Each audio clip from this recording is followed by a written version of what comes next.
તે દુલીરામના હોય તો મજા આવે.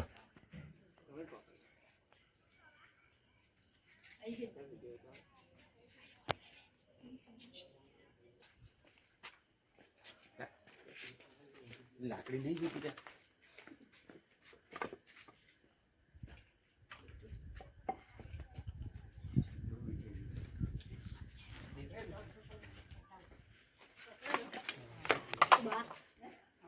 પકડી લીધો બોલા. બાપ રે બાપ, મંત્ર છે શું યાર તમે કહે ના તા ભાઈ કોબરા છે છતાંય કોઈ કરતું નહીં.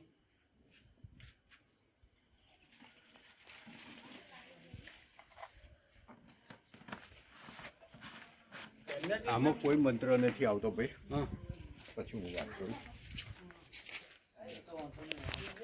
જય હિન્દ દોસ્તો, હું પ્રાણી ફાઉન્ડેશન વડોદરાનો કાર્યકર સ્નેક સેવર અશોક પટેલ બોલું છું.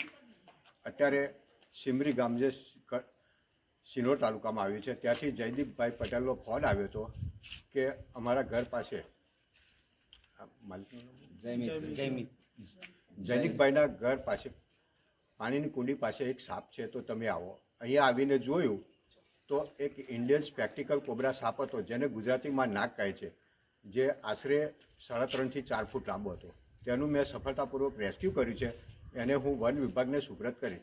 દોસ્તો, આ એક ખૂબ જ ઝેરી સાપ હોય છે જેમાં ન્યુરોટોક્સિન ઝેર હોય છે.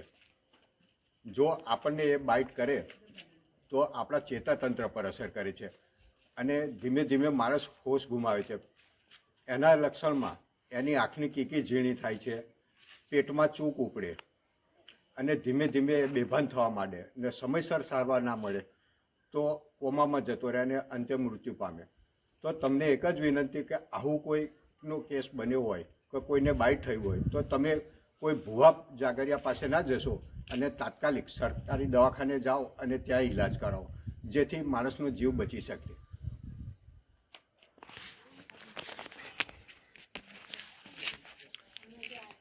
તમે જોઈ રહ્યા છો આ જયદીપભાઈ છે જેમણે મને કોલ કર્યો હતો અને આ વિડીયો શૂટ કરવામાં મને મદદ કરી, તો હું એમનો આભાર માનું છું. અને આ જૈનિકભાઈ છે જેમના ઘરેથી મેં સાપનું રેસ્ક્યુ કર્યું છે.